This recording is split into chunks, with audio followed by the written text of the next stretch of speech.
Released in 1974, Chinatown is one of the greatest mystery films ever made from one of the best screenplays of all time, starring the great Jack Nicholson.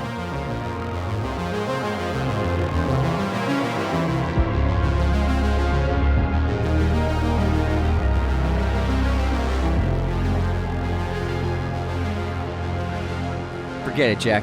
It's Chinatown. Hello, movie friends. Welcome to Raiders of the Lost podcast, the ultimate film and TV podcast. And today we're discussing an all-time classic in film history, Chinatown, directed by Roman Polanski, starring Faye Dunaway and the one and only Jack Nicholson in one of his greatest performances of all time.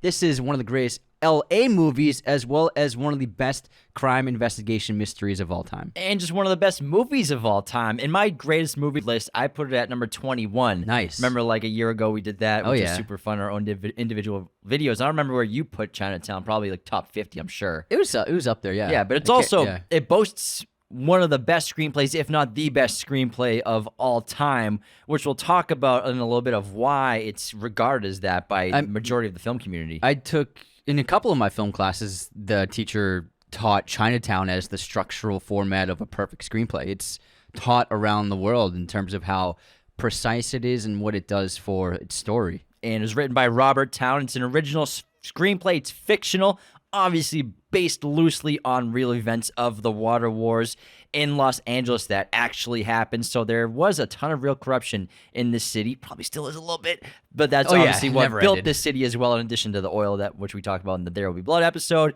Directed again by Roman Polanski and starring Jack Nicholson, Faye Dunaway, and John Huston, who was a regular in classic noir films, as well as the father of Angelica Huston, who Jack Nicholson was dating at the time. He was also the father of Danny Huston. Oh, that's right. And the grandfather of Jack Huston. You've seen Danny Huston in a ton of movies. Jack has had a slowly building career. He was most notably in Boardwalk Empire and played a couple of pretty big lead roles in movies. But Danny Huston has had a really terrific career. Danny's father, John Huston, he was also a director. He directed quite a few films. And not so much of like an actor-director, but he directed a lot of films that he didn't even act in. So, very talented guy, and really seals home one of the greatest villains in history of cinema. I mean, this is like a character that is rarely ever talked about when people make lists of great villains. Yeah, so he plays Noah Cross. And Danny Huston, if you've just heard the name, recently he was the villain, one of the villains in Wonder Woman. Yes. He's not Ares, David Thewlis, but he's the Nazi guy. Yeah. You've seen him in a ton of stuff. Children of Men, I mean, so many things. Now, Chinatown, in addition to having one of the best screenplays, if not the best screenplay of all time, is highly regarded by critics all around the world. It's an 8.2 on IMDb, which I think is pretty damn low, because that only puts it at number 156 on the all-time user rating list. It won 1 Oscar off 11 nominations. Like you said, 11 nominations. Before the episode, it lost to The Sting. Yeah, The Sting won 7. 99% critic score on Rotten Tomatoes, 93% audience score on Rotten Tomatoes, as well as on a budget of $6 million. It grossed $30 million globally. And like I said, just one of the greatest, most loved films of all time. Quick little synopsis. Let's hear it, man. Chinatown. When a Los Angeles private eye, J.J. Jake Gittes, is hired by a woman named Evelyn Mulray to investigate her husband's activities, he believes it's just a routine infidelity case. However, Jake's investigation soon becomes anything but routine when he meets the real Mrs. Mulray and realizes he was hired by an imposter. Her husband's sudden death sets Gittes on a tangled trail of corruption, deceit, and sinister family secrets as Evelyn's father becomes a suspect in the case. Dun, dun, dun! And film noir was obviously a huge genre in early film days, 40s, 50s, and a little bit in the 60s. And this is a film that basically went back to its roots now with great color photography, anamorphic lenses, Panavision cameras in film. And Technicolor, yeah, all Technicolor. That. So it's just the highest quality medium of film in its time to really tackle that genre and that time period again, but with this new technology. And it really is one of the best looking films of the 70s. I love the cinematography of this film because Polanski does all anamorphic, You can fit so much in the frame from end to end.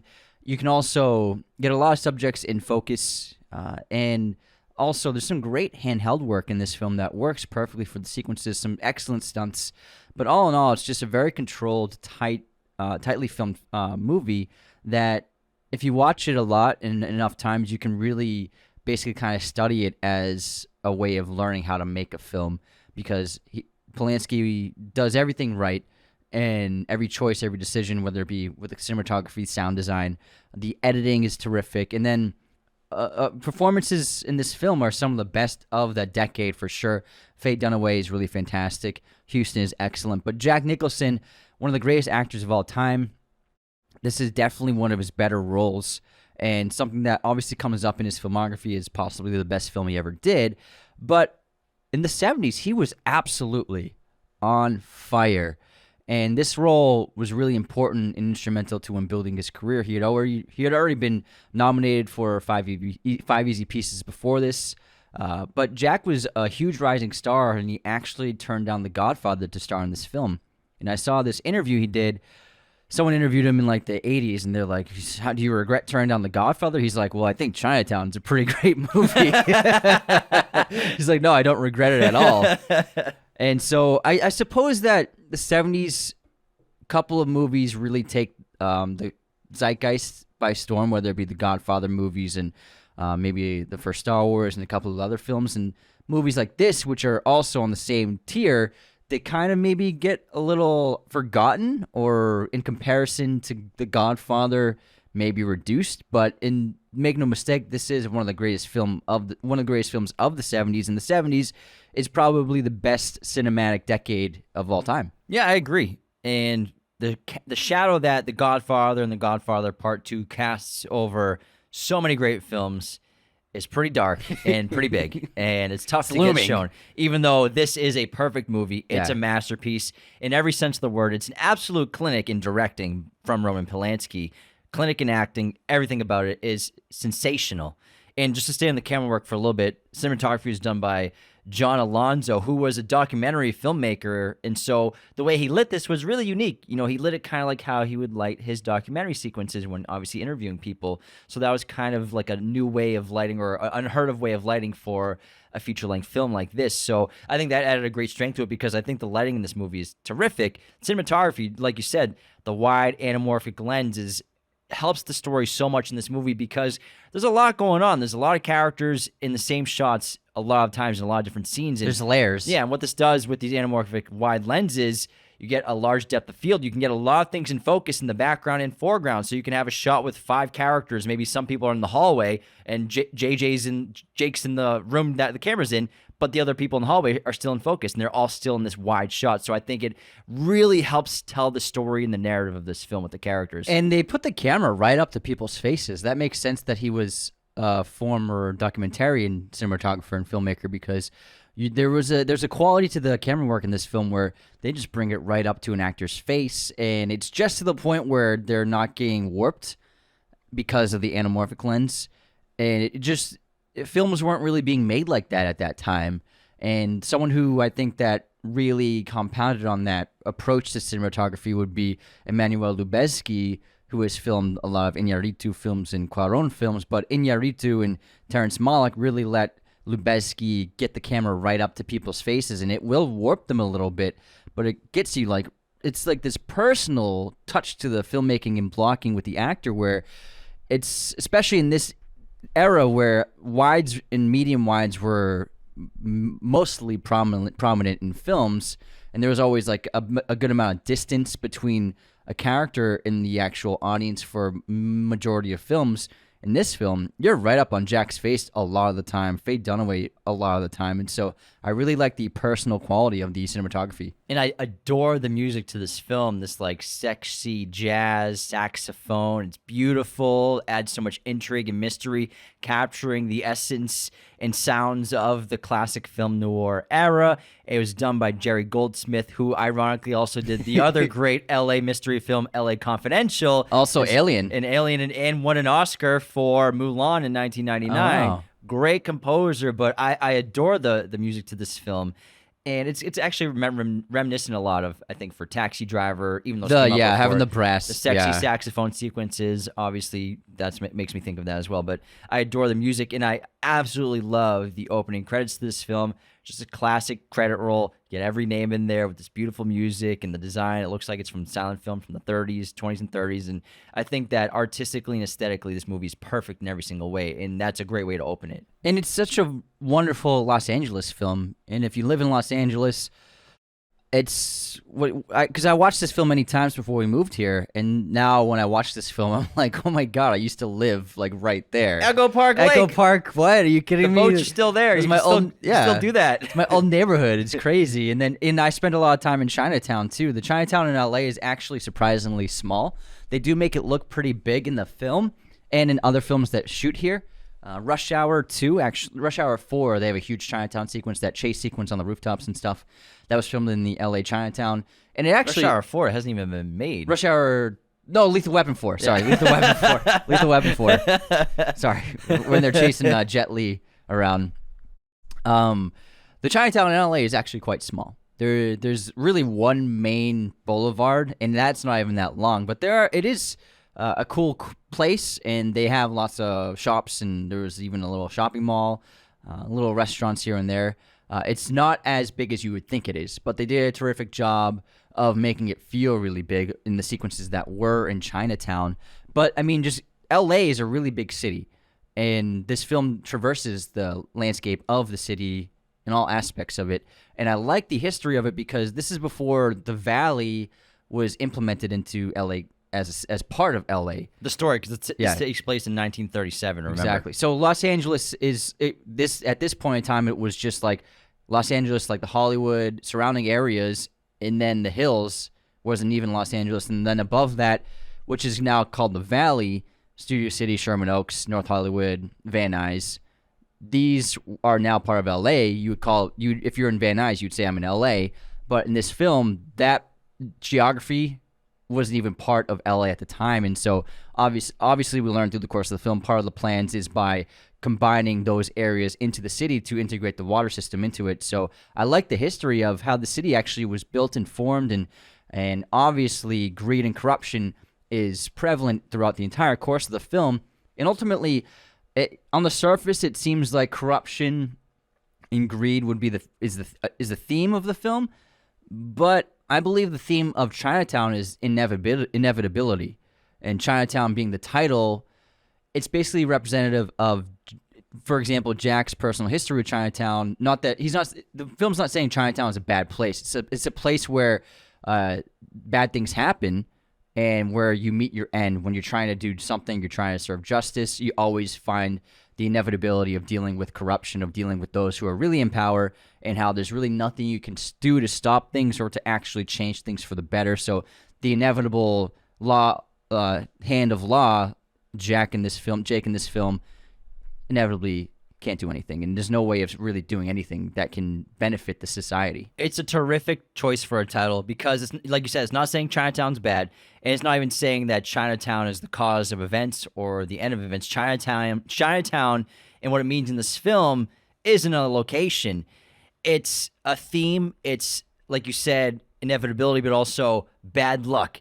Chinatown means bad luck, especially to Jake, especially to anyone who worked in Chinatown. If you're a police officer, obviously we have hints, and we learned that Jake was a former police officer, potentially detective, before he went on his own, became a PI. But Chinatown has always meant failure and bad luck to J.J. Gittes. That's why he doesn't like talking about it. He doesn't like talking about Chinatown in his past. We get little bits and nuggets of information, brilliant screenplay writing of what happened in Chinatown. We know that he was trying to protect somebody, ended up being the cause of why they got hurt.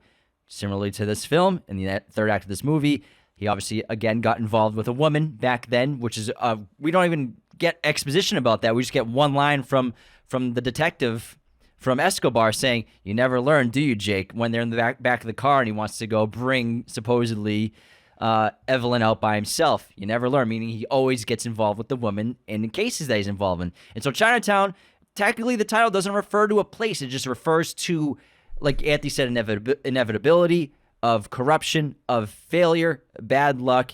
And also, Jake unable to be a hero in his own story ever. He always loses. And that's a great character trait to him where throughout this entire film, he's trying to be this hero. He's trying to save the day. His arrogance, his hubris, his vanity takes over all of his actions because he wants to be the guy. He thinks that I'm smarter than everybody. I'm 5 steps ahead. I figured it out. I'm going to save Evelyn. I'm going to take down Noah Cross, and I'm going to do it all by myself. When ironically, he can't do either. Yeah, and then Noah Cross in this film represents the idea that there's only so much you can do, and the average person and one man and one woman will never be able to change things because no matter what happens, societies and cities in this case, and even entire countries are under the control of those who are in power and those who really have the money. And that's ultimately all that matters at the end of the day, and there's nothing you can do about it. This movie's about power as well. I mean, power not only in resources, Los Angeles water, wealth, power, land, power, but also the power of truth. Whoever holds the truth in this film holds the power. And not only is that in Noah Cross's benefit because he knows everything that's going on, he even says that great line to Jake. You think you know what you're getting involved in, you think you know what's going on, but you have no idea. You're in way over your head, basically, even though Jake wouldn't admit that. And also the power balance between Evelyn and Jake. Whoever has the truth on their side has power, just like Jake thinks he has the truth on his side for the majority of the film. And he thinks he solved it. He thinks that, oh, this is a classic noir story. This is a femme fatale. This is a sultry woman who's going to be the romantic interest of our lead character. Obviously, she's a femme fatale, so she'll be the antagonist at the end. She's going to be the villain behind everything. We're going to spook everybody. But then what's Polanski and Town do with the film? They flip that classic trope on its head. She's not a femme fatale. She's actually the hero. She's the good person. And a victim. And a victim as well of her father. And Jake obviously realizes it too late in that great scene they have, obviously, at the house later on in the film when he's telling her that, I figured it out. You've done this whole thing. You're part of everything. And then she reveals the truth to him. The power shifts dramatically between them two. But again, the truth, power lies with whoever has the truth in this film, I think. Yeah. And Polanski he's a very provocative filmmaker. And I love the way that they open the film. The first shot is a series of photographs being flipped through of two people having sex. And it's like, in 74 to have your film open with that shot is just like really fantastic and still like pushing the boundaries of the medium and for mainstream film, what it would show on screen.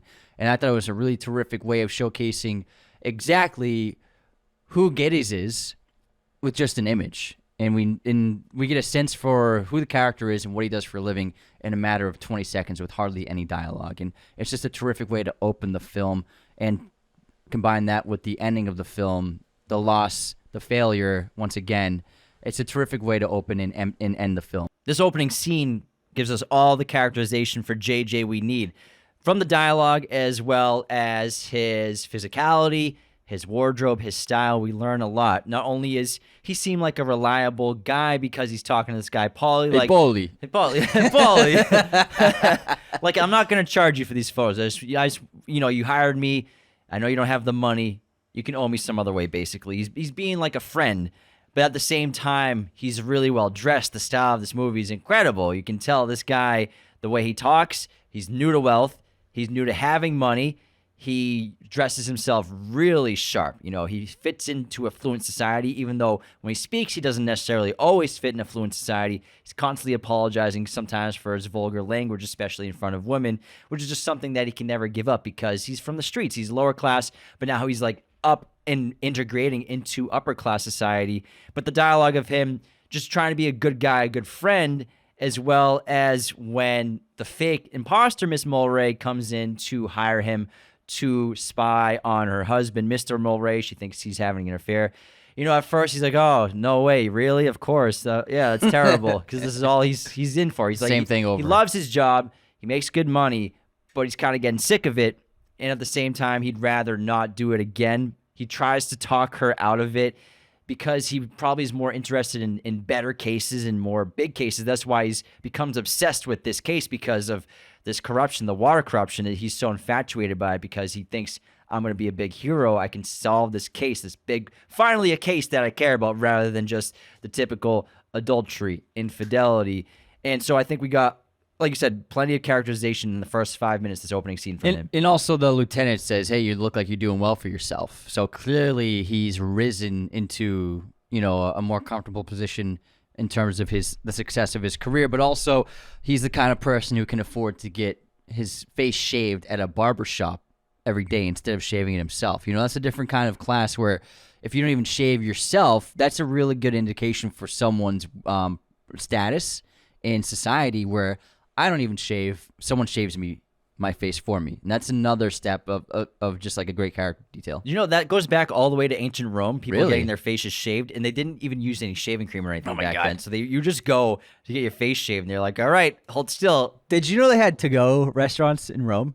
Did they really? Oh. It was the same thing we have today. It would just be like, real quick. It would just be a little shop, and it would be like a counter with different pots of the things they served. And then they had paintings or like tile ceramic artwork done of like chicken and then like a cow or whatever they served. They would be a picture of the animal. And then people would get in line, grab their tray of food and get what they wanted and then pay the cashier. Just like McDonald's. It's crazy. Now let's get back into Chinatown. Now, and then what I love, actually, connection is like you get to see some old school ways of investigating. Yeah. Like I love how he puts the stopwatch underneath, not just a pocket watch underneath the wheel of a car, so that when he backs up, Geddes will know when exactly Hollis left that area. And I'd love to just get into other reasons why, like we've been talking about, this is the best script of all time, probably. And I think, first of all, the incredible mystery that not only starts small, but expands and gets so huge and elaborate and complex that they don't reveal everything until the very end of this movie, really. And the fact that it starts off as the mystery of adultery, infidelity, then the mystery of who set Jake up, this imposter, who hired this imposter, the mystery of someone's been murdered, multiple people have been murdered. Where did this guy drown at the bottom of this riverbed that's bone dry? How did Hollis Mulray, the head of Water and Power, drown in Los Angeles in the middle of a drought, as the guy at the morgue says? Water in his lungs, he drowned.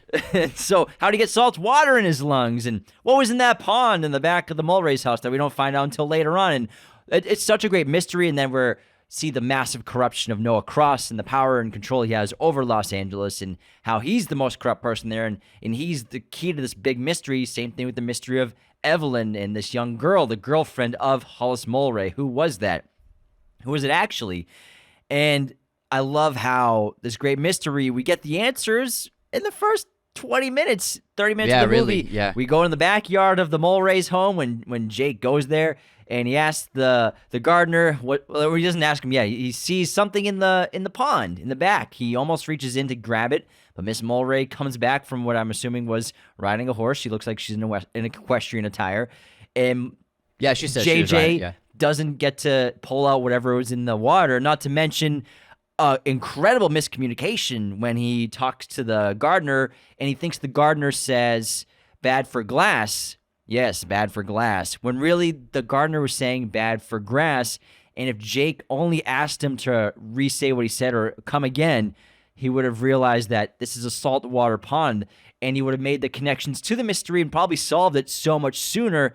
But you can also maybe contribute that to his experiences in Chinatown. Maybe he has prejudice against Chinese people, and that's why he's not super nice to this gardener until later on when he asks him about the salt water. Because he's the phrase "bad for glass" doesn't really make too much sense, and so it would be like proper to be like, oh, what did you say again? Come again? So it is a kind of like a flaw in Jake right here to not ask him to repeat himself and clear up what exactly he's saying, but he just brushes it off like nothing. And it's a great point because I wouldn't say maybe he wouldn't have solved it immediately, but he would have definitely realized that Hollis was drowned here. But you could also say that if it wasn't for the rest of the investigation, he wouldn't have been able to really put it all together, because what's really brilliant about this script is how the character initiates everything happening. Because the first act of the film, he's not initiating, he's hired on the job, and he realized he was duped. Now, he could just get that check from Miss Mulray and move on with his life and can carry on with his PI business with a pretty nice check of $5,000. But what does Jake do? He doesn't like being caught with his pants down. He doesn't like that someone duped him. He doesn't like that he got made for a fool.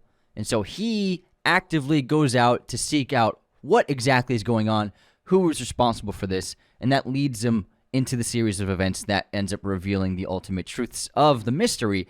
And so it's Jake that causes things to happen, causes the story to happen. The opening act, the first 25 minutes of the film, is the setup and the big event, and then it's really Jake's decision to carry forward with the story, which is really important for a great screenplay and for a great character arc for them to facilitate the story rather than the story happening to them.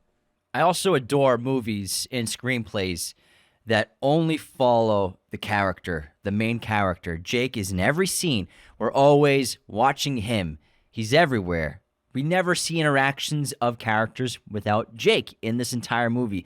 I love movies that do this, so we're constantly with him. We're watching him watch. We're watching him investigate. We're seeing what he's looking for in clues. We're with him the whole time. We're kind of like backseat passengers to Jake's story. For the most part, we're kind of like looking over his shoulder. We're looking behind him oftentimes. Sometimes we're, walking with him, like great pulling shot. When he discovers that Hollis Mulray's been drowned or died and they're pulling his body up. That's one of the rare instances of really being in front of Jake. Usually we're just behind him, over his shoulder, next to him, things like that. So I really love movies that pretty much only follow our main character. Other ones that I can think about, Drive is Driver in every single shot and every scene in that movie, I think. Well, I mean, except for the party. Which party? The coming home party. He's not like in that room. Well, with them. he's there. Yeah, kind of. he's just in the environment. Okay, so like he's in the environment. Yeah. That's like another movie. Stumped you. No, you're right. He's technically there. That's a good point. So like, when Cranston's killed by okay, Brooks. yes, that might. All right, Yeah, there's a few scenes. It's close. It's like 95%. And also the pizza shop. Okay, it's close. It's close. It's close. It's like 95%. I'm just saying it's tough to do. I think. Agreed. And You're I in think his a lot perspective. Of people, I think a lot of people try to do it. Maybe don't pull off as well. But I really love following just Jake in only his perspective and his point of view, or what we perceive his perspective is. It informs us developing a connection with the character in a big way. If we share every moment with him, and we see things not exactly like, it's not POV obviously, but we're seeing everything through his eyes, and nothing's being told to us that the character doesn't know. And so that's also a great way to tell a story, especially an investigative story. If it was written in a different way, we'd be seeing Hollis's scenes, and then we'd see, Evelyn scenes, and then we'd also see Noah Cross scenes without Jake, and it would take away mystery. Well, actually, we do with Jake in the shots, and it adds mystery. Mm-hmm. So we have the shots of him following Hollis Mulray. Yeah. And Mulray, what's he doing? Who's he talking? Who's that boy he's talking to? No, I'm saying just them without Jake in the area. No, I know. That's what I'm saying. I know, but we're getting that also, but from his perspective. Yeah. So they're like getting away with seeing other characters do actions, but we're doing it from Jake's perspective, but it keeps the mystery because we don't know what they're doing. We don't know what Mulray's doing or saying to that young boy, why he's at all these riverbeds, why he just keeps hanging out at the ocean at these pipelines. We don't know why Evelyn Mulray is at this house with this young girl who was the girlfriend. We're trying to figure this out. So when they're presenting situations where you have to show what other characters are doing, we're still seeing it through Jake's eyes. And that's exactly why the script works so well, because we're learning everything. We don't know anything that Jake doesn't know, which is, I think, important for a mystery to work. And a film that does something similar is Zodiac, David Fincher's film. Oh, it's a great. That's a great one where you see the kills, but otherwise you don't really know anything. And Seven as well works in a similar way, where you only know the information that the characters are learning in real time, and that expounds on the mystery and really provides a great payoff at the end when all is revealed, and when you think all is revealed. Because even when Jake thinks he knows everything and we're on his side, we're like, oh man, it was Evelyn. Salt water, it's gotta be her. And even then, we're still wrong. Jake's still wrong. And then the eventual truth is still yet to be found out. So it just keeps you on the edge of your seat. The thrill, the suspense just compounds on itself. An excellent exposition whenever we get it and whenever we need it. I think one of the best examples of exposition in this film is for Noah Cross and how Jake finds out about who he is, and also his connection to Hollis Mulray, and then obviously the connection to Evelyn Mulray, who he finds out, obviously we know is married, asking Mrs. Mulray what the C stands for on the envelope. I'm just a nosy guy. It's just who I'm I a am. snoop. It's my maiden name. Cross, he discovers while he's waiting outside the office of Hollis Mulray with the secretary, pestering the secretary basically for information. He's so great at extracting information. This is when the replacement, the deputy department head of Water and Power, has now taken over as the head of the department because this is after Hollis Mulray's death. And Jake's in the office. This is the second time he's been there. The first time he was trying to see Hollis Mulray, who he didn't know was dead at the time. And he's going around, he's looking at the portraits and photos all over the wall, and we see the photos of Noah Cross. Who is this old guy? And he's with Hollis Mulray. He's got like this Daniel Plainview quality of like, I just like feel like I own this place. This is all my land kind of aesthetic and vibe. And through the secretary, by annoying her, he gets information out of her that will help his investigation so much. Finding out that he owns the Department of Water and Power. He owns the water supply of Los Angeles, and he owns it with Hollis Mulray. And he found this all out from the secretary, and this is before we meet Noah Cross. We don't meet him till later at the Albacore Club when he goes to talk to him. But this is a great mystery about a character who ends up becoming the big antagonist of the entire story, who are just teased of. We get little teases of who Noah Cross is, the mysteries, the connections between him and Hollis, and then him and obviously Evelyn, his daughter. Do you ever notice that the secretaries hate Jake in this movie? So that secretary at the Department of Water and Power can't stand him, and she keeps answering his questions. No, yes, yes, and then she like slams her pen down and leaves the room to tell her boss that he's there. And then also the secretary at the library in the Valley, who's super annoyed at Jake just asking simple questions. You have a ruler? And he just like glares at him. So I love the secretaries. It's because it's a very minor role, and it's just forgettable. But Polanski paints an interesting picture by actually having something unique happen with the interactions. It's not just typical, oh yeah, here it is. Yep, here's the ruler.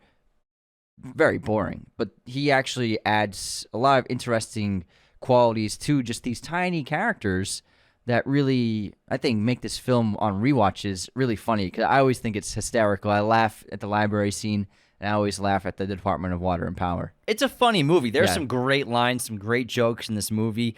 And I think it's only possible because it's Jack Nicholson.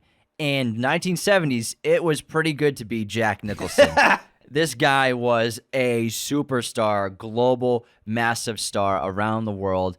And Chinatown was his biggest movie at the time until probably 1980. The Shining blew him up even more, but he was such a huge celebrity by then that obviously that's one of the main reasons why everyone saw Shining, besides it being an incredible film.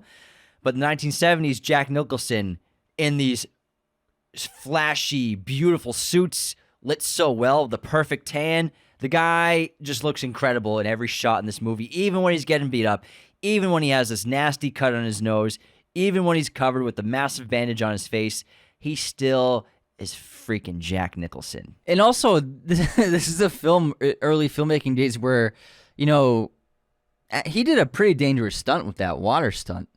Oh, when the first one. That was pretty dangerous. A lot of water. Being thrashed into that iron fence. I feel like that's something that a lot of safety standards would be put into it, but there's no wire. There's no safety team. Like, back then, films they just shot things. They would just film it. He's got to do this. Just have him do it. And he hops the fence really well. He hops it's like a 15-foot fence. All in one take. Just one shot. So it's pretty impressive in really putting your body on the line. It looks pretty dangerous, I would say. And like water, people underestimate the power of water, especially a large moving body of water. There's a lot of force there. So he could have gotten hurt, but could have been something in the water, like a rock that hits him in the face. Yeah, it could have gone badly, but they did a great job. And to this day, the nose cutting sequence is it just looks perfect. It doesn't look bad. It looks like he's really cutting him in the nose. Oh, it looks incredible, dude. Yeah, and Polanski's actually the actor who's playing the small Frenchman. Hey, kitty cat. Yeah, hey, kitty cat. That's actually Polanski. But the slice, the splatter of blood spray, It looks fantastic, and every time I watch it, I'm like, okay, how'd they do it? How'd they do it? I actually can explain it. Yeah, please. So the blade has basically a swivel, or it just looks like an ordinary blade without any pressure being applied. But when you put pressure against the edge of it, the blade goes inside of itself, and then obviously they had some fake blood pop out at the same time. Got it. So when he swipes, he's really swiping. He puts that it's a one shot. It's a one take. Puts the knife in his nose, then swipes sideways. It looks like it goes directly through his nose, but it had a little swivel, and it just cleanly, smoothly goes through, and just fake blood. Perfect. It's one of the best practical shots when it comes to like gore I've ever seen. It's very subtle and very small in terms of like obviously things we've seen in other famous films regarding a moment of gore or, you know, tearing through flesh or whatever. But this is one that's still just like, it looks real, and they did a terrific job. Just a two-shot with the two actors, and it's just like, it's great. I love it. And the wound means a lot. Like, why does Town and Polanski have this character cut JJ's nose? Why cut Jake's nose? It's because he's snooping around. He's sniffing around. He's sniffing around too much. It's a metaphor. It's a great shot, great thematic element to the character, and he's ruffling the wrong feathers. He better keep his nose out of people's businesses, so we're going to take your nose to make you learn a lesson. And then just cutting to him in the office with just the huge bandage on his nose is just great. And first we see the reactions of other people. Yeah. And then him having that patched up nose with the gauze on his nose, it's an iconic character look. You know what I mean? You mentioned the suits and the great tan and everything, but Giddy's obviously with the suit on and then having the gauze taped on his nose, in film history, it is an absolute legendary, iconic look of a character. It's going to be my Halloween costume this year. That would be great. Yeah. That's a great costume. I hope people get it. Well, I'm sure they will now. No, they'll get it, yeah. Just keep ripping cigarettes the whole time.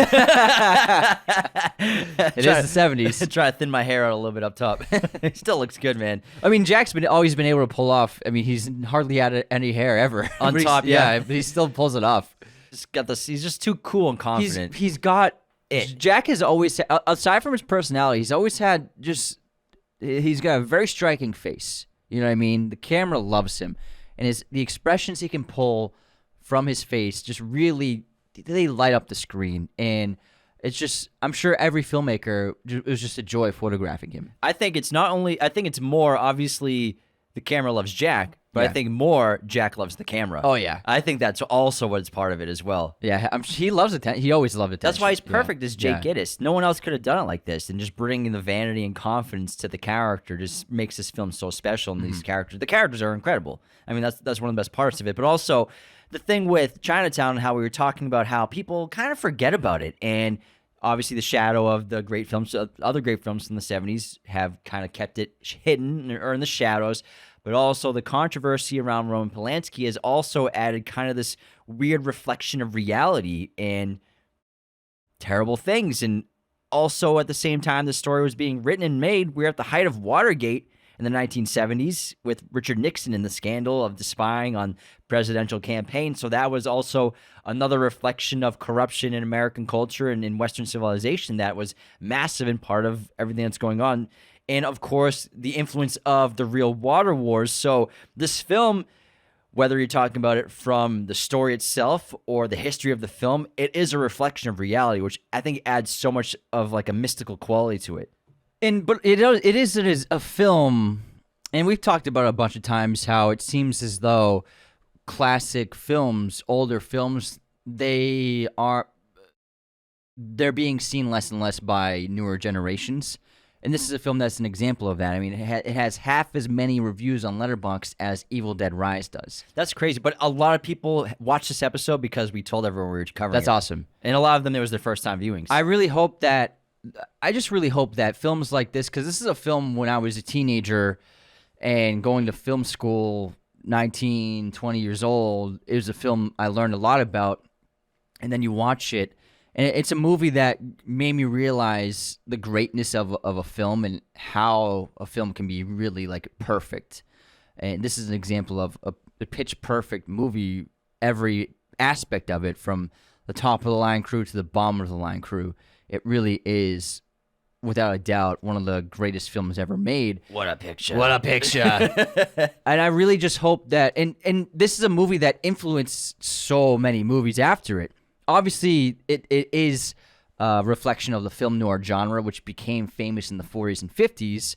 But not just that aspect, but the screenplay and the what happens in the film in terms of the story, it has been duplicated, replicated, built upon, ripped off time and time again. Not just the mystery murder investigation aspects, but like dialogue sequences or the way a scene is approached. And this is a film that had such a huge impact on cinema, like many films of the 70s did. And I just hope that younger generations seek out older films like this to watch it, because it has a great rating on Letterboxd, 4.2, excellent rating, but it only has 27,000 reviews. And so Evil Dead Rise has been out for a week and a half, and it already has double that. And so that's the thing where I just hope that people, if they're getting into film and they're learning more, they want to learn more about movies, go to the classics, go to the 60s, go to the 70s. Go to the past. That's really where cinema was at its height in a lot of ways. Not technology-wise, obviously, but in terms of storytelling and the approach to filmmaking and the approach to acting, it's really where things transformed starting in the 60s and then just blew up in the 70s. And we got really some of the greatest filmmaking of all time in that era. I just hope that old movies like this aren't forgotten in the future. That's what we're here for, man. Yeah. And Chinatown has so many layers. It demands multiple watches, and you see new things every time you watch this film. You get hints of clues that you never noticed before that were there in plain sight, that just like you wish Jake could have seen or noticed right away. And, you know, this whole film, it's like an onion. Layers getting peeled one at a time, layer after layer after layer, until there's this grand mystery. And like you said earlier, inevitability. You can't do anything about it, and life goes on and evil prevails. It's a dark ending. And it also has one of the greatest twists of all time when Evelyn reveals that she is both the girl's sister and mother. Unbelievable twist, like an all-timer. Unpredictable. Nobody saw that coming, and it's so shocking and disturbing, but also it's so tragic. Especially when Evelyn reveals that she was only 15. It's so deeply impactful and horrible. And then doesn't end there. We get the horrific conclusion of her death.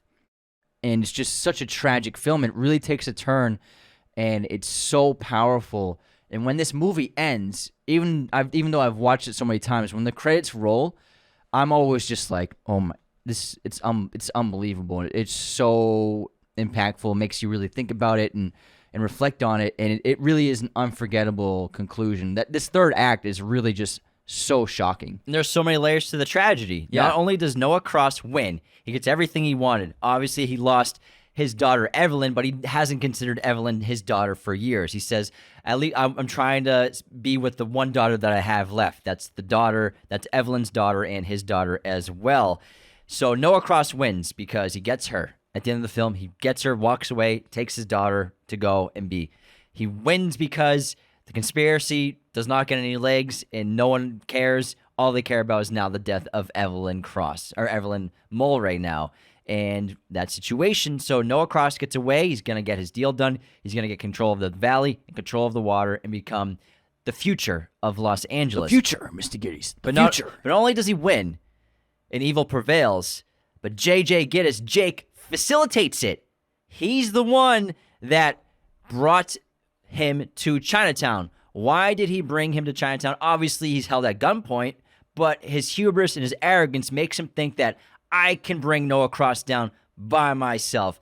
I'm involving the police in this situation, in this crazy scheme that I'm improvising right now to get to Chinatown.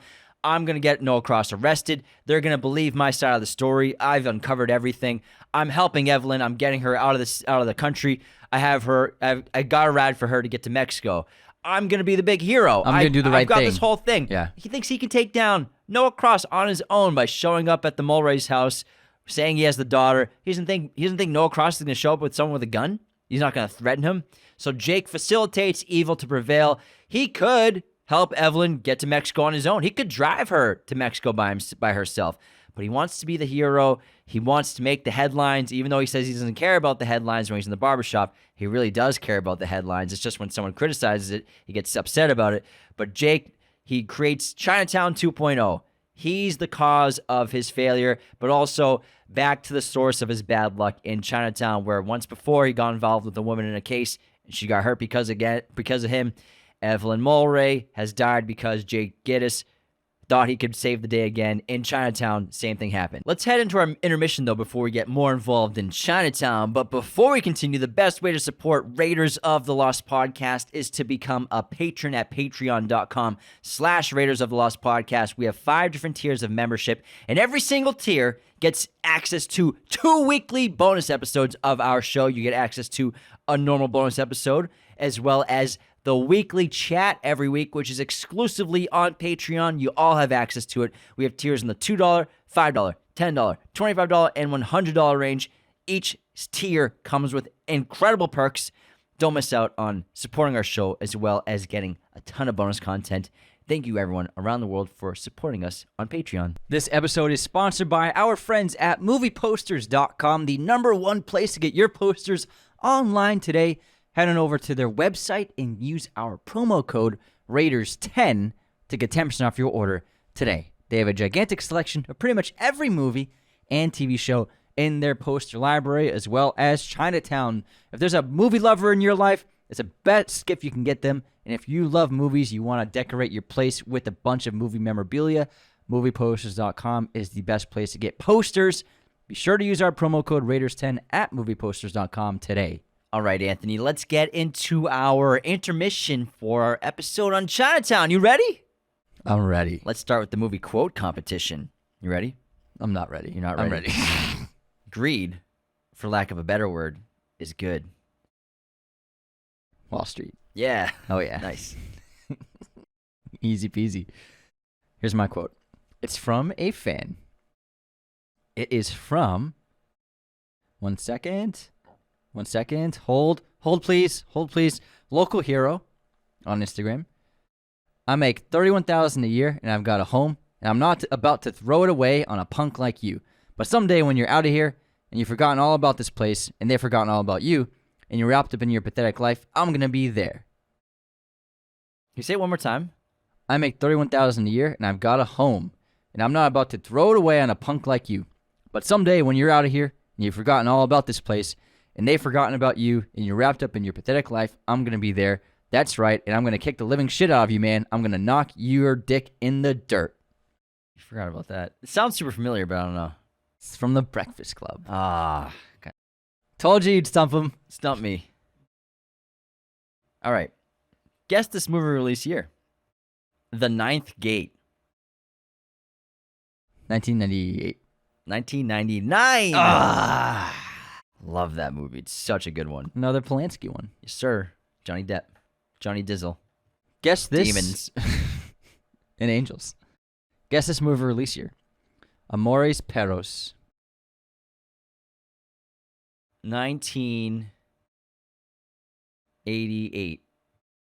2000. I didn't even hear what you said, honestly. The Iñárritu movie. Oh, Amores. Yeah, Amores Perros. Oh, gotcha.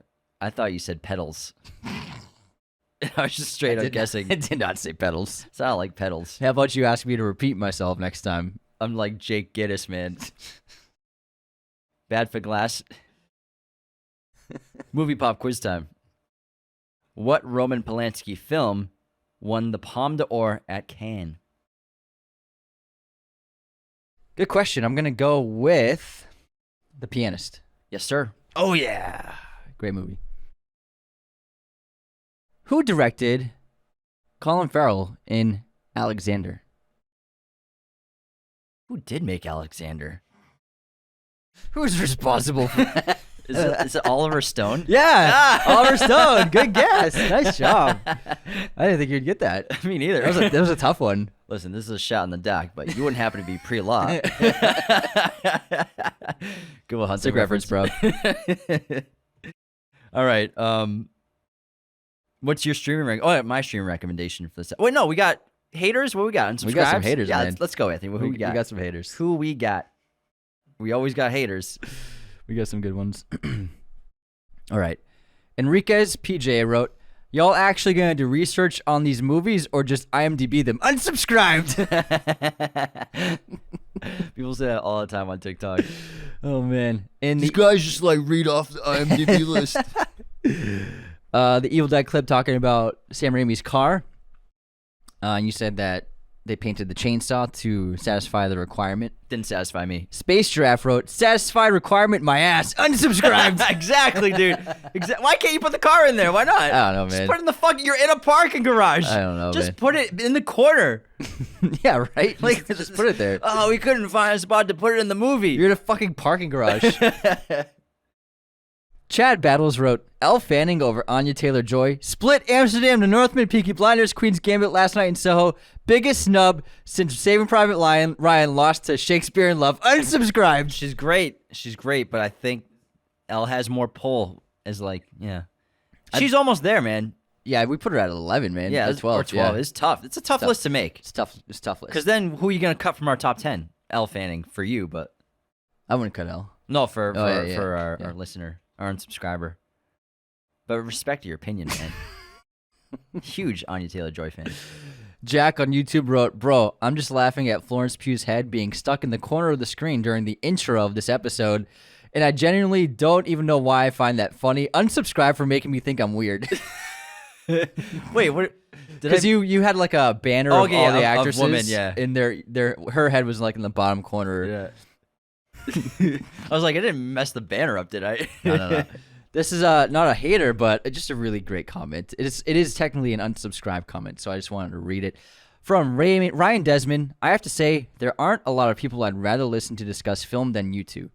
Raiders of the Lost podcast is one of the greatest things that's ever happened to me, as well as being the greatest thing that's ever happened to mankind.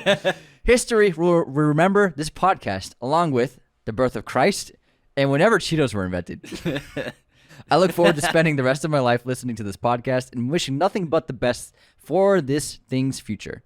I'll be right there with you guys every step of the way as we grow and bloom together. Unsubscribe. Thanks, Ryan. Jinx.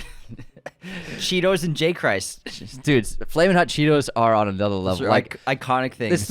It's the best snack. Flamin' Hot Cheetos, number one. My body does not like them the next day. That's all I'll say. You have any more?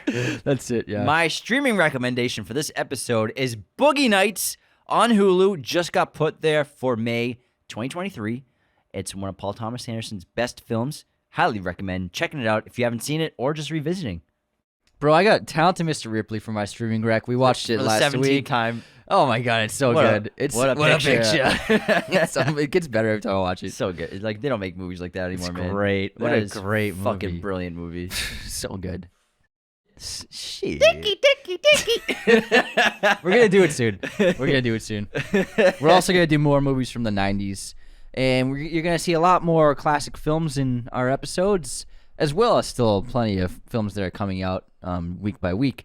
But we're going to do a lot more films that we grew up loving and a lot more films that we have come to grow and love by rewatching them from the past. And there's so many great movies in the 90s we haven't touched yet. So expect more episodes like this one. Now let's get back into Chinatown. I like how you say evil prevails because Noah Cross is evil.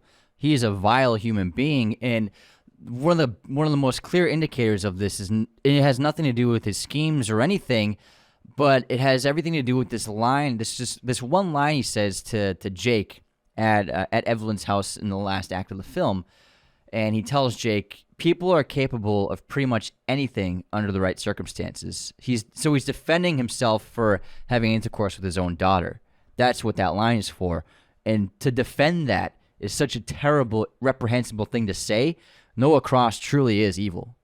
And this movie works so well, superficially, you could say, just on the surface, as well as when you watch it a second and third time, if you don't pick up on the complexities and really understand what this movie's about, because then you really get the film, then you really understand why it's a masterpiece. It's one of those movies, first time viewings, first time I saw it, I was like, oh my God, that was incredible, but also, I don't completely get the whole thing, the whole picture yet. Second, third, fourth, fifth viewings, now I get everything that's going on. It's operating on so many levels. So, like, maybe if you don't have the capacity to fully grasp everything that's happening on every level of the film, it still works on the surface as a great film mystery noir. It has all the elements you need of a detective that you really like, you're rooting for, a potential femme fatale that turns out being the hero and villain, as well as another great antagonist and great villain, great cinematography, incredible wardrobe and style, location cinematography. It all works just on a superficial surface level, but then it works even better underneath the surface. I think Fight Club's a great example of that. For a lot of people, the opposite. They just see it on the surface. They don't see how great it is underneath the surface. The subtext. Yes. The subtext beneath it. And where Chinatown works on both fronts brilliantly. And I think it's still extremely relevant because the idea of water being at risk is so relevant to the day, especially in LA where, we've been in a drought, like an actual, like they call it a drought since we've been here. Well, the thing with LA, it's a desert. Yeah. I mean, it's a year-round drought. Yeah. But the thing is, water is, and always has been, always will be, a extremely valuable resource.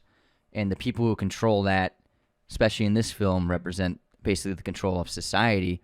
And it's definitely possible that in the future, not too far future, water could become scarce and become even more rare of a resource that the average person may not be able to get, because all around the world at this moment, I mean, there are a billion people who don't have access to clean water. We do because we're lucky to live in this country, but so many people, a reality of their lives is not having water. And so I think that this movie poses that risk of if the water doesn't belong to the public, and the idea that maybe there is a future where there won't be enough water. And I think this movie is a precursor for that. And just the subtle clues. The water's constantly in the background, in the backdrop. Yeah. We have the pond at the Mulray's house, the reservoirs. Echo it's always Park Lake. there. Echo Park Lake. Jake is following the water. And He's got water on the mind. And Noah Cross's plan, it's so evil, but it's genius. His plan is to take all the water from the farmers in the valley so that their land dies and they have to sell their farms at pennies on the dollar And buy all the land, And then yeah. Noah buys it up with all these people who are either dead or in rest homes, as they used to be called. Excuse me, miss. Do you know that you're a very wealthy person? No. You own a lot of land. Wow, these people own 50,000 acres, buy up all the land in people's names who have no idea what's going on, and then turn that land into fruitful farmland as well as property land for homes and apartments and everything. So his plan is brilliant in doing it all because he has the control of water under his thumb. Hollis Mulray, even though at the first act of the film, we're kind of skeptical of him because we believe that he's part of infidelity. We think he's cheating on his wife, which he never was. He was not cheating on his wife. He was a good guy. He was a decent man. He's a decent man Yeah. who fell under the spell of Noah Cross at first, where he built that dam under pressure from Noah Cross, which burst and broke, and 500 people lost their lives. And that's why at that opening council meeting, he says, I won't build it. I won't make the same mistake twice, because Noah Cross is really trying to get him to build that dam. So now he's turned him down, and then obviously Hollis Mulray finds out about everything that Noah Cross is trying to do. That's why he gets killed. But he was a good guy. He was not cheating on his wife. The young girl was. I'm sure he knew the situation. He knew it wasn't his daughter. His stepdaughter. His stepdaughter. Step-niece, stepdaughter. In a terrible way. And he was a good person. But Yeah. the script is so brilliant where you think he's a nefarious guy until the third act we really understand who he was. Just another victim. And Noah Cross, he really does represent the real people in power, and it doesn't matter who the governor is, doesn't matter who the president is. I think that, I think everybody kind of understands the fact that there are people who really are in control of things, and they're the people that own everything. They're the people that own all the land. They're the people that own all the wealth. Those are the real people that control things, no matter who is elected to government offices. And so I think Noah Cross is a prime example of a metaphor for that, where the city authorities, city officials, they don't have the power. Noah Cross is the person with the real power. Well, Noah Cross is the real person with the real power, and what he does to Hollis Mulray is obviously form this partnership with them early on. He gives Mulray control of the water supply, which they were just going to put in a reservoir, and they would lose 70 to 80% of it. But Mulray, being a genius engineer and very intelligent person, ends up putting it in natural reservoirs, you could say, where it rests on the crust of the earth, and naturally they only lose 20% of the water. And help build the city. Exactly. Yeah. Like Cross says to Jake Gittes, Hollis Mulray built Los Angeles, and he made me a fortune. Exactly, yeah. So he's connected. They're connected at the hip, and that's why he ends up killing Mulray, because he doesn't go through with the dam. Then he gets someone in power who can do the dam. Exactly. That was, man, this movie's so good. It's really incredible. And I mean, like, it was a movie. This is a movie that represents. I think people might watch it if they've never seen it before. Not anyone who listens to this show, but but I think people who maybe they want to give classic films a shot, but they might have a bad attitude towards it, where they might watch this movie and be like, oh, I've seen this 100 times, but this is like the first one to do it. Like, I remember we did a Bourne episode, and someone wrote in a comment, same action music, and it was like, well, Bourne was the first one to do that kind of music for an action movie. It's important to understand that, like, the tropes of our day, they are built upon the original genius of these older storytellers, and the tropes became tropes because they were done so expertly in the first instances like this one. You know what I mean? So that's another reason why, I mean, so many aspects of modern cinema, especially in the crime genre, investigative genre, built upon a movie like Chinatown. And just great characters, man. Jake Gittes is one of my all-time favorite characters, and he's such a gray area. Exactly. Yeah. Like, he's a good guy. He's trying to be. He wants to be a good person. He has a lot of flaws. But he does have a ton of flaws, and one of them we've been talking about is vanity, his hubris, his arrogance. He's got some misogyny in him. He's got some racism in him. He's not the kind of hero that you'll see nowadays in Hollywood. He gets you know involved with women every time he does a case, but he's trying to do the right thing. Yeah. But because he has so much arrogance and hubris and vanity, he can't just do the right thing. He has to also be the big hero and save the day. And finally, he has a case worth doing. But that's why I love him so much. And he's a perfect PI. He's got the finesse. Yeah, I think he was looking for something to fight for as well. You know what I mean? Being stuck in the PI business, losing his career. So maybe he was looking for something to really believe in again. And also, I mean, he's falling for Miss Mulray. You can assume they're falling for each other. He's a loner. This guy outside of his job has no relationships. We go to his apartment one time, his home.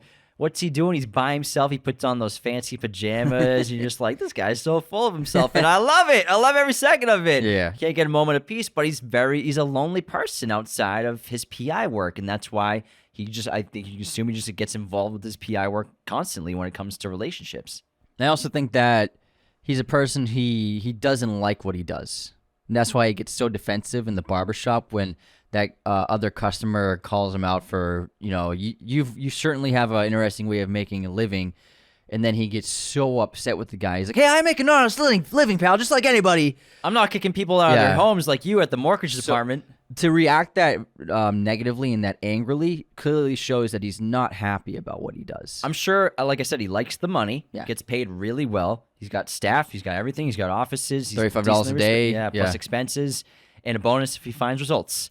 Now, he's getting sick of just being adultery and infidelity. That's, like we said, we've been talking about why he's so enticed by this case. And obviously, like you said, he got caught with his pants down. Usually he's the one doing that on the opposite side. Mm-hmm. He wants to find out what's really going on. He got duped. He doesn't like that. Yeah. So what the hell is going on?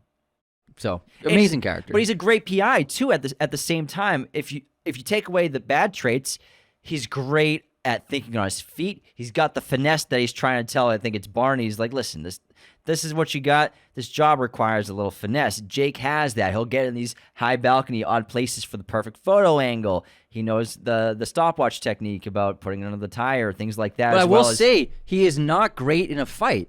It's something that you won't see oftentimes in as strong leading men in a Hollywood movie. He's terrible in a fight. He gets beat up a couple of times. He was about to get shot outside the nursing home, but Evelyn pulled up with the car and rescued him.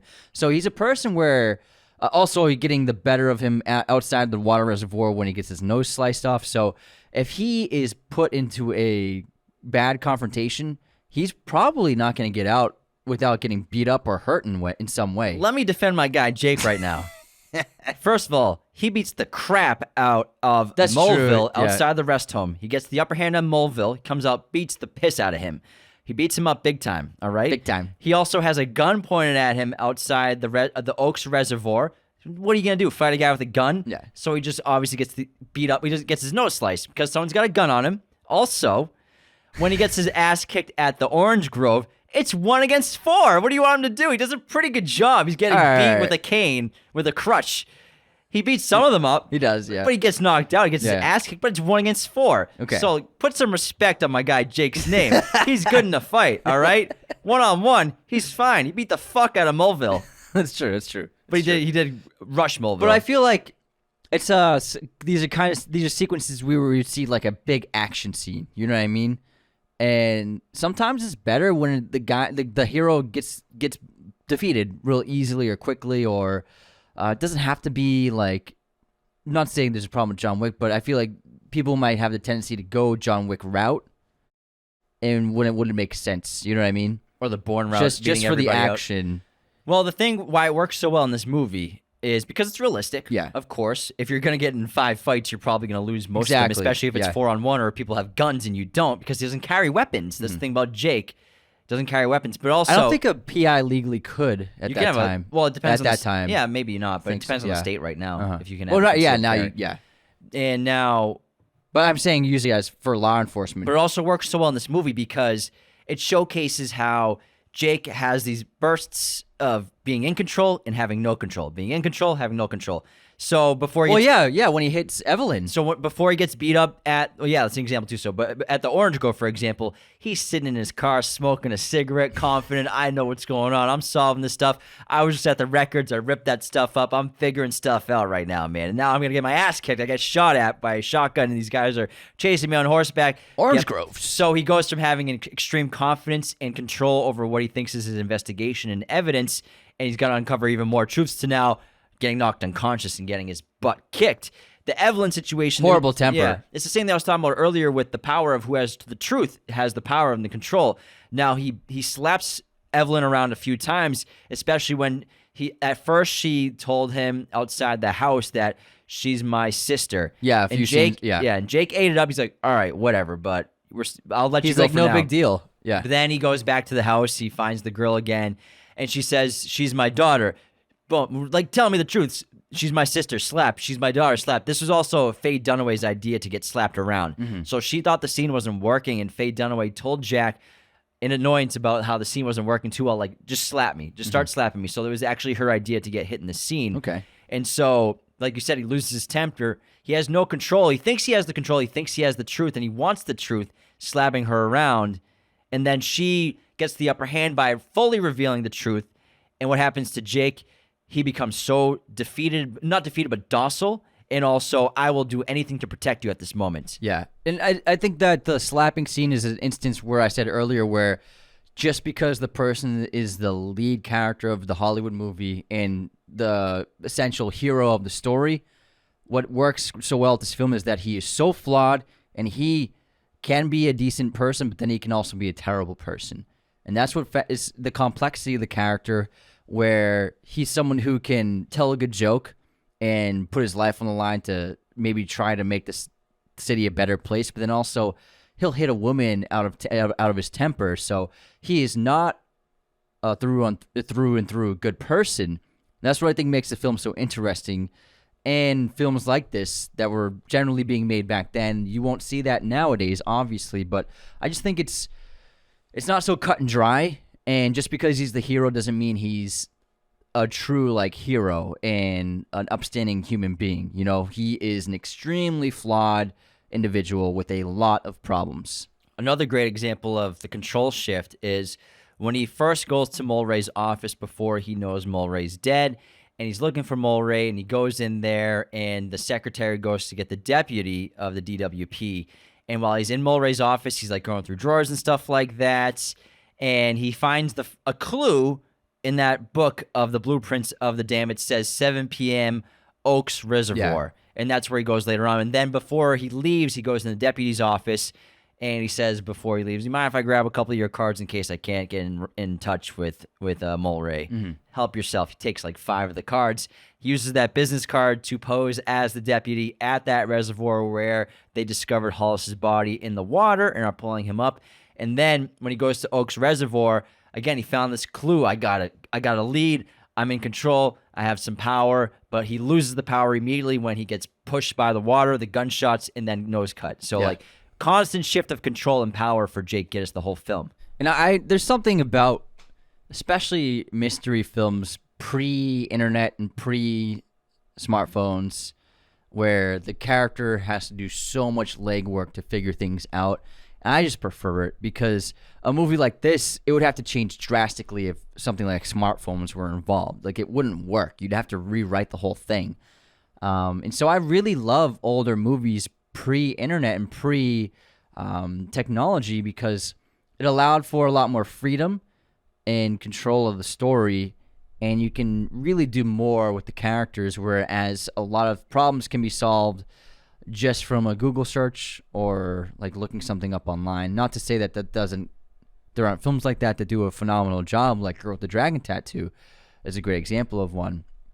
But I just love movies before this technology where if a character had to figure things out, they had to physically drive to this place. They had to actually ask people. They had to dig and rifle through old documents and newspaper articles and actually go places to figure things out. And I love that in these older movies. That's one of the reasons why I like older movies. And Evelyn is such a great character too, because we don't really understand her until the end of the film, and she's so back and forth of, is she innocent? Is she guilty? Is she hiding something? She's definitely hiding something. How much is she hiding? Does she know what happened? And really, it's not until the third act we understand what's going on. And I think that once you see this film and then you watch it a second time, Faye Dunaway's performance is incredibly nuanced, complex. She is terrific in this movie. She doesn't get talked enough about, I think, in this movie, because obviously Jack is Jack, and Jake Gittes is such a memorable character. But I think Evelyn is so good, and I think Faye did an incredible job. And again, when you watch it for the second time, or you know what happens to her, and you know the truth, and you watch it again from the beginning, and you know these things going in, and you're watching these subtle things she's doing on camera, incredible performance. Yeah, in the early scenes, she's just portraying that conflict inside and clearly trying to hide it. And when she's in front of Gittes, and it's really a phenomenal performance, and the subtle nature of it is its strength. It's so well written, too. Yeah. Even things like lying to the police with Jake to get away out of the situation because she doesn't want anything to get out, because what she's trying to do is hide and protect her daughter and be with her daughter, because at first, for her early years after she gave birth, she was hiding from her daughter. She didn't want to see her, but now she wants nothing but to be with her and also get her daughter away from Noah Cross. And you can argue and assume that because when Hollis Mulray was alive, they were able to do that. But now that Mulray's dead, there's really no one to protect Evelyn from Noah. Exactly. And Cross would have gotten the daughter no matter what. The only way was to escape to a different country, and if there was no way to overpower Noah Cross because he held all the cards and he had everybody in his pocket, so there was really no way to win. And I love the way she acts and the character acts whenever her father's brought up, whenever she hears his name, or Jake brings up your daughter, or I had lunch with your father this morning, I had breakfast, and she almost can't speak every time, and you're wondering, is it because she's trying not to lie?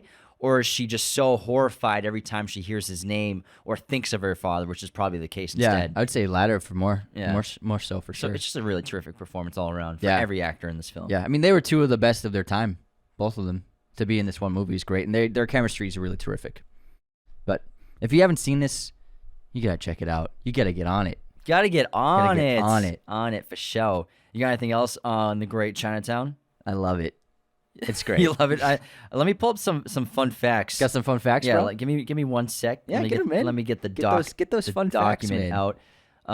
So I brought up earlier how John Huston's daughter, Angelica Houston, the incredible actress, was dating Jack Nicholson at the time. Mm-hmm. And one of the times she visited set was the sequence where Jake and Noah are having their lunch or breakfast with the fish.